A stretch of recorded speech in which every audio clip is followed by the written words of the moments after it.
Well, things on the farm have changed a little bit. Look at this. It's not hot. It's 3 o'clock in the afternoon. And I think it's like 55 out here, and it's been damp and raining. And there you see that's Teddy and Buddy's over there in the hut. I had to fence them off. Oh no, there's Buddy. He's laying over there by the barbecue pit. I had to fence them off because they tried to kill Squeaker. So anyway, that was a debacle. But anyway, we're fixing to go feed. It's nice. We got off early today, so I'm feeding at 3 o'clock because I started feeding yesterday at 4:30, and at 5:55 I had to break out the headlight to finish feeding. And maybe you can see the guineas over there taking off to parts unknown. We'll be back in a minute after I feed all the dogs. See my innovative latch? It's supposed to be a T-post insulator, but it helps hold the fence when I can't tie it. Anyway, a little backstory of Teddy. This is Teddy. And there is Buddy. His name is Cornflake, but I can't seem to bring myself to call him that. These are the dogs that belong to a friend of mine that she came down with cancer in February. By the end of February, she was gone, and they couldn't place them. And I don't know, I didn't want any more dogs. I'm kind of a one dog person, but now I have more dogs.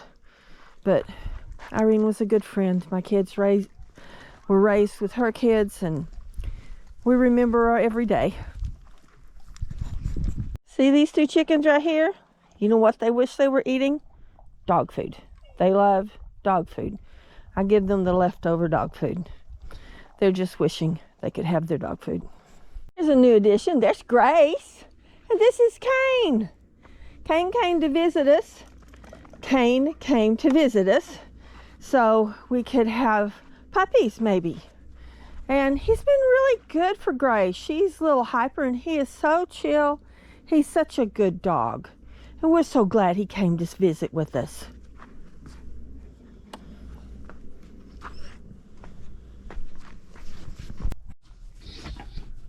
There she is.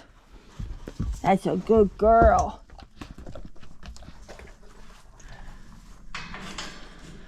There's been a few skirmishes in this relationship. Food aggression is one of them, so I don't feed them together. But he is such a good dog. Yes, he is. He's a good, chill dog. Yeah, there it goes. Got to put some fat on him. He wasn't eating very much while he and Grace were trying to make friends. But they do better. I heard a little skirmish a while ago, but they're doing all right now. This is the hardest part. It's the early eager beavers that want to eat before everybody else. You're going to have to go on. I have to get it in. Go on. Shoo. Shoo.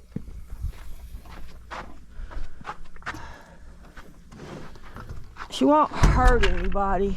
She's just insistent. Go on. Go on. Go. It doesn't hurt her. Just gets her attention.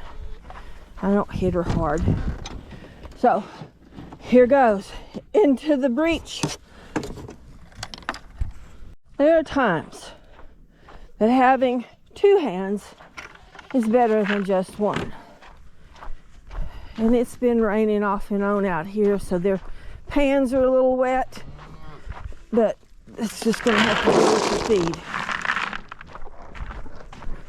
And some of them aren't satisfied to stay at the pan where they're at. They want to go and look at everybody else's pan and take a bite out of everybody else's food, like those 2. So we have to go on, go on, go on, go on, Cuddles, go on. Oh, really. And that right there is Mr. Torito. He has come to see us. No, get out of there, Millie. But you can see this is a little chaotic feeding time. I don't get stepped on or gored. I try to dump the water, but some days The pressure's on. And then, to add to it, look who's here. What are you doing on my four-wheeler? Go on! I'd say it's a zoo, but it's actually a farm. And everybody's got their own ideas of how we should be fed. But anyway, here comes the goat crew. They'll eat out of these for a little while till the cows push them off. And then I'll holler at them and they'll come up to the goat pen and I'll feed them there. I got 4 young ones. I put Buddy up with a couple of buddies. Well, a couple of the does. Charity, she won't come out of the pen, but I wanted just him and Lizzie in there, but that didn't happen because Charity refuses to come out. Abby, what are you doing? This is the first time I've used this harness, so I hope it's not making you seasick. Look at that big old belly right there. And if I spread everybody out, then maybe sometimes the calves get a little bite to eat. Come on, girl. Come on. All right, fixing to get back on the four-wheeler. Well, maybe in a minute. Let's go look at... This is here Cinnamon. I think that's Nellie. This is number 1. It's Don't Touch Me. And these, I got 3 little black calves, and I'm not real sure who belongs to who unless they're with them.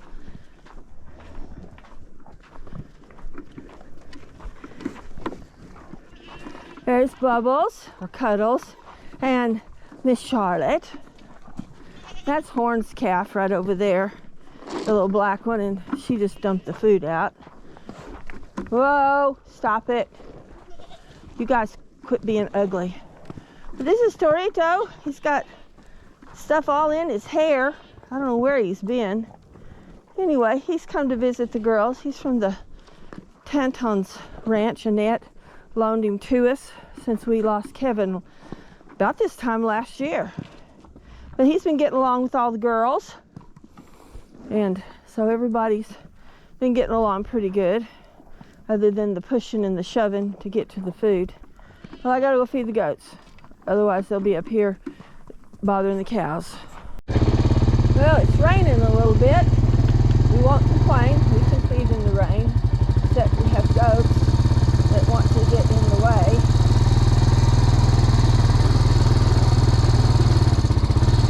As well as the chickens. These are those pullets that I got back in May. Hopefully, in another month, they'll start laying. Let's get their food here for the goats. And this is almost as bad as the cows. Everybody wants to be first. Ah, stop that. You leave Abby alone. Abby, stop. Abby, quit.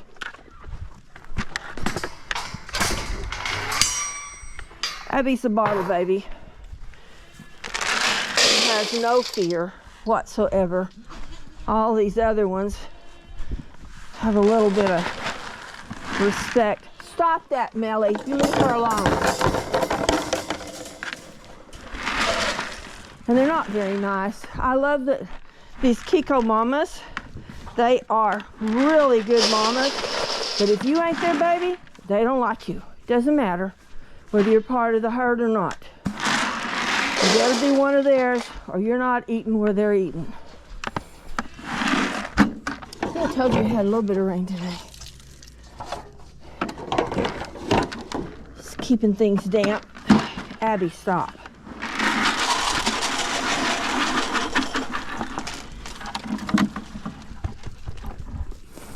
And these girls are gonna push and shove till somebody gets off their food. Oh, here's some bowl over here. I can put some in and give everybody a few more places to eat. About the only way I know to solve it is just give enough places and spread them out where they'll go to different spots and eat. Here, Katie.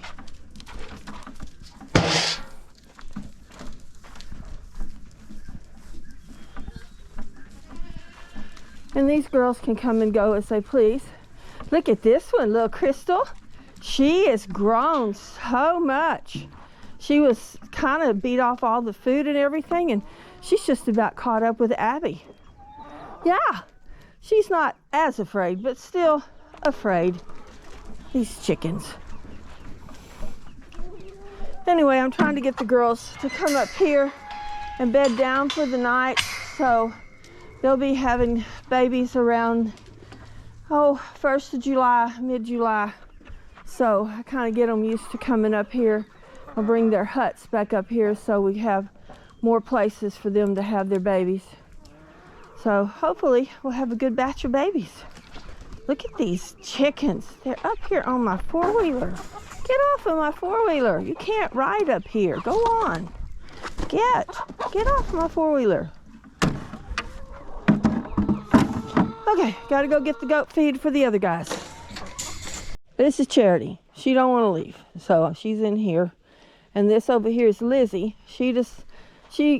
I've turned her out with the does, about a week or so later, but she didn't want to go, and she was just getting thinner and thinner and thinner. And one day I walk outside and she's going blah, blah, blah, and just wouldn't shut up. I said, okay, you want to go?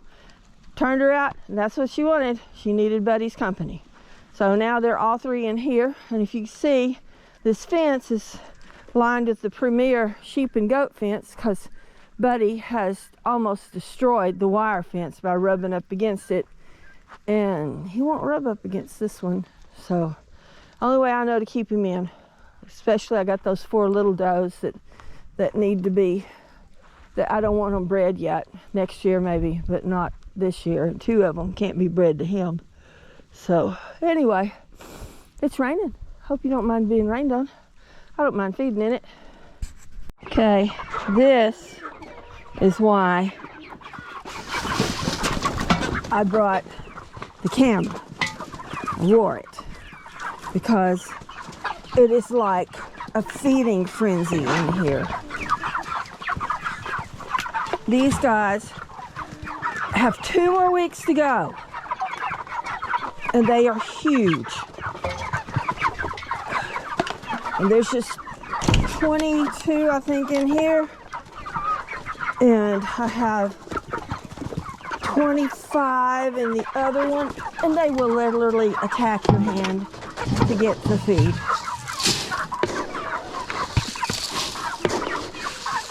It's like I said, a piranha feeding frenzy. See? Look at that. Just to even get your stuff is a fight.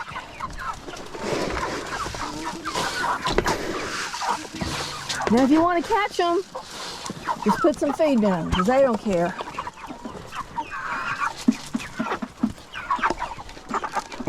They're piranhas with feathers. And I have one more batch to do, and they're just as bad as these are. Once you put down some food, you can kind of get some relief. But walking in, I have to throw some in just to sidetrack them. So you can see, they're just like attacking this food. I don't keep feed out for them 24/7. They're going through both about 25 pounds a day of food. I just put it out in the evenings. They've cleaned it all up by the time I get here in the afternoons. But yeah, this is wild in here. And here goes round 2. Get back. See? Yeah. It's like, don't step on the chicken.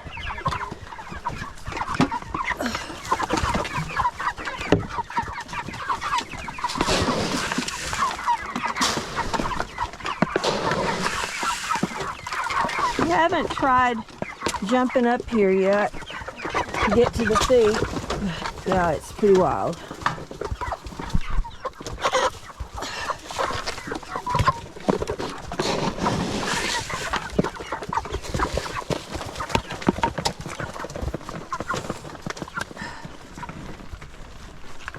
It said chickens were little flighty birds that were afraid of everything. No, they want to eat everything. I raised some red broilers during the summer, and when we did the carcasses, they were just so small. I thought, I don't know about this, because I had to feed them out like 12 weeks, and they were probably smaller than these birds at Butcher. And these birds have got 2 more weeks to go for their 8 weeks. But anyway, I fixed one the other night, one of the chicken breasts. It had such a good flavor of the red broilers. But the meat quality on these guys is just, it's so good. The big fat breast, big old legs, and it's just tremendous return for the amount of time you have to feed them. So anyway, I don't think they would make it through the summer, especially our summers last year. But it's cool and it's a little damp, but we put them out here. I don't pasture them, simply for the fact there's just not enough grass to pasture, and my attempt at pasturing left my chicken tractors literally blowing in the wind. So anyway, and they go through, I'm not kidding you, they go through 5 gallons of water a day. I thought maybe my water bucket was leaking, but it's not. It's not. I even swapped out one with the hens that I thought that wasn't leaking, and they're just going through that much feed. So it's time to water, and that part's boring. Talk to you later. I have to tell y'all a story about this bull. Invariably, when I go someplace and take Amy with you, my daughter, I always forget the GoPro. Well, when we went to go get Torito, I guess about maybe 3, maybe 4 months ago, and we went and picked him up at these people's house, and they just had a big pasture. So we backed the trailer up, opened the gate, and there was no loading chute, nothing like that. Didn't know how we were going to get him. And Amy said, we got some sweet feed, because we knew that he had been kind of hand-fed like treats. So she gets this bucket of sweet feed and starts shaking it. And he starts coming toward her with that bucket of sweet feed. Now, our little trailer sits about 18 inches off the ground, and she's going, I said, what am I going to do once you get up there? You going to go up there in there with that bull? She said, yes. I said, well, how are you going to get out? She said, you just shut the gate and I'll climb out. And sure enough, that's what he did. She would shake the bucket, got right at the edge. She goes, come here, little piggy, piggy, piggy. And he followed her right on up into the trailer. I shut the gate, and she crawled out the top, and we caught Torito.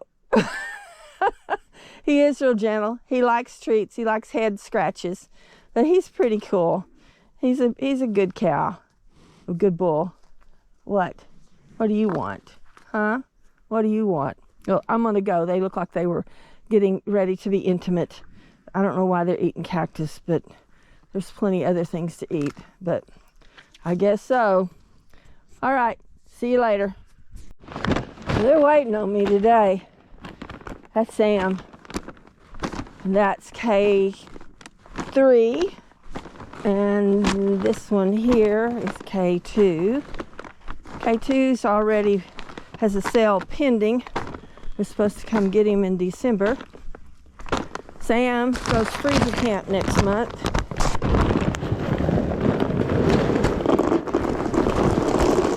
He's like his mom, always in the bucket. And K3 is still up for sale. So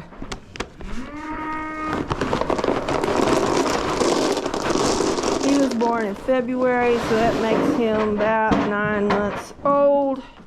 I think K2 turned a year just a few days ago, I think. Anyway, and that's Pete. He goes, I don't know, I may tend, he's been filling out pretty good. I may send him to freezer camp. He's not very nice. I like Sam better. He's got more of a personality. This one, he likes to kick at me when he runs by. So we don't throw legs, not here, and stay. We got one cow out there and her heifer, a little wild. I don't know. I've got the heifer up for sale. The mama may go next. She's kind of wild. I don't like wild. I like calm, collected. And I'm surprised K3 is up here early today. Usually he's dragging up the rear coming to eat. So I guess they were hungry today. This cooler weather gives them a little bit of an appetite. Watch the chicken stampede. See if I can keep my eye on.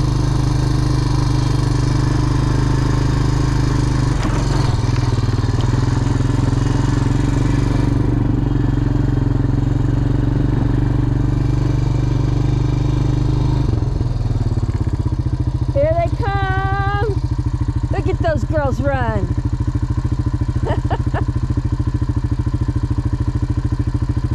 They're ready to eat. Yesterday I was late and they were already roosting when I came yesterday. So they had a late breakfast, a late supper. They had to come out and eat it this morning. Ugh. Can you see them? They're little bitty. Oh, they're not that little anymore. My guineas. I had 6 of them, ordered 6 of them, and looks like they're going to make it. They're crazy flighty though, and they don't like people, just like the other guineas. You couldn't catch one. You'd have to be really, really fast to catch one. And the other guineas kind of been hanging around, trying to get them out, break them out, I think. I just brought some food for them today. But you can kind of see them over there. They're all trying to stay together. My grandson calls them raptors, like little raptors. I guess. They're just really strange little birds. Like I said, you'd have to be really fast to catch one. And then if you caught it, you'd probably kill it. I had a big one time. It got over in the corner and I was kind of moving him out of there and he got scared and started running and he tripped on something. And I think he just broke his neck because he's just dead. That was just the strangest thing I've ever seen.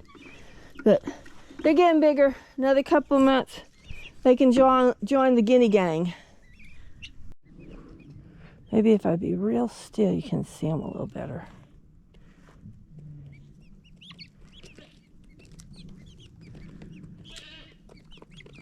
Like I said, strange birds. But they're good birds. I've had one of my older ones alert me to a small rattlesnake. Another one alert me to a bobcat. Most of the time they alert me to something that's not there. But if you hear them making a really strange noise, a big ruckus that you had never heard before, you better go check because they found something. It's my chicken dome minus the dome. The wind collapsed it, so my daughter and I stood it back up and kind of secured it and put netting on the top so I'd have a place for the guineas so they were big enough to take off with the rest of them. It works, and there's the rest of it on the ground. Maybe one day I'll order some more and put it all back together. Maybe. Just one more project. 57 degrees. And it's sprinkling, thank God. And it's been a relatively damp but nice afternoon of feeding. So hope it's raining where you are if you haven't had much rain. Hope the sun is shining if that's what you need. So I hope you have a good evening and a better tomorrow. Lots of work to do tomorrow, Saturday. Have a great evening. Like and subscribe to our channel. God bless you.